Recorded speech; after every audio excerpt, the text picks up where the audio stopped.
शहर से लेकर हो, और चाहे वो मजदूर का से संबंधित हो, चाहे वो किसान से संबंधित हो, जब भी हमने वहां भी हमारे पूर्व मुकदमे दर्ज हुए, वहां भी हमारा बहुत बड़ा संघर्ष है।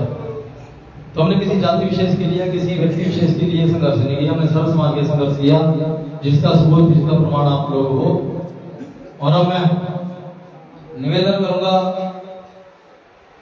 आदरणीय राजेश जी कि अपने विचार साझा करें, समाज का मार्गदर्शन करें। आदरणीय राजेश जी को निपटाए।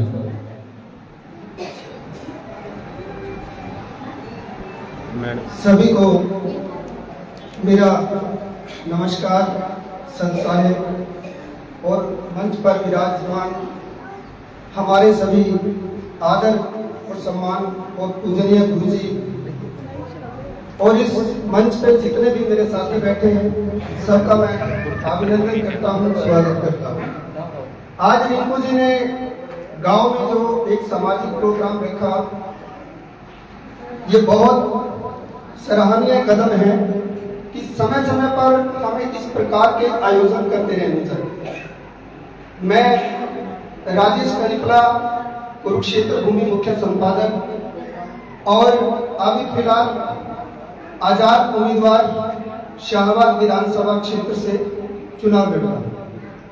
साथियों, डॉक्टर भीमराव अंबेडकर जी ने हमारे देश को एक नई दिशा और एक नया रास्ता दिया है। भारत का संविधान लिखकर बाबा साहेब ने कहा था, शिक्षित बनो, संगठित रहो और संघर्ष करो। साथियों, अगर समाज को आगे लेकर जाना है तो सबसे पहले शिक्षा को ग्रहण करना होगा, अपने बच्चों को पढ़ाना होगा, और इस प्रकार के जो आयोजन है वो हमेशा करते रहने चाहिए। रिंकू जी हमारे बहुत ही आदरणीय साथी हैं। कहीं पर भी कोई समस्या होती है, कहीं पर कोई इस प्रकार का समाज पर कोई अत्याचार होता है, तो वहां तुरंत अपने साथियों सहित पहुंचते हैं और उनको न्याय दिलाने के लिए हमेशा तत्पर रहते हैं। हमारे यहाँ प्रयास जो है व्यवस्था को बदलना है। हमारा देश आजाद तो हुआ, लेकिन आज भी गुलामी के दौर से गुजर रहा है। साथियों, जो अधिकार, जो सुविधाएं हमें सरकार देना चाहती है, लेकिन वो सुख सुविधाएं हमारे तक नहीं पहुंच पाती। पहले एक राजा का बेटा राजगद्दी पे बैठा करता था और उसके बाद उसका वंशज भी बैठा करता था। साथियों, वोट का अधिकार जो है आप लोगों के पास आने वाले कल के लिए, अपने बच्चों के भविष्य के लिए और उनके अधिकारों के लिए, यह अधिकार हमें बाबा साहेब डॉक्टर भीमराव अंबेडकर जी ने दिया। तो यही संदेश हम आप लोगों को देना चाहते हैं। बहुत से संगठन हैं जो बाबा साहेब भीमराव अंबेडकर के नक्शे कदम पर चल रहे हैं। एक अकेले बाबा साहेब ने पूरे देश को बदला है, हर वर्ग को समानता का अधिकार दिया है।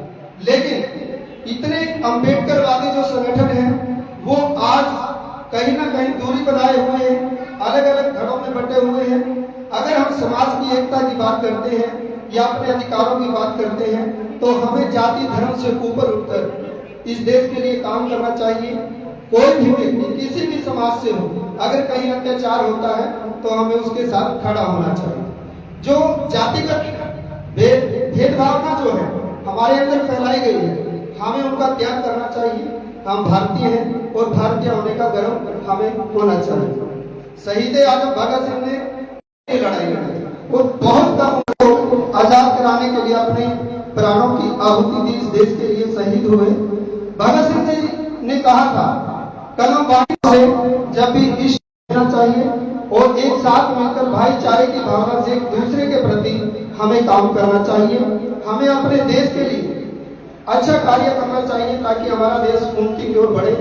और यही संदेश है मेरा आज के रिंकू जी ने जो आयोजन किया है, हम इनके बधाई के पात्र हैं। रिंकू जी और इनकी पूरी टीम, जिन्होंने मुझे भी यहाँ आमंत्रित करने का मौका दिया, दो शब्द कहने का मौका दिया। जय भीम, जय भारत, जय हिंद, जय भारत। बहुत धन्यवाद। मान सवाल नहीं कोई होगा।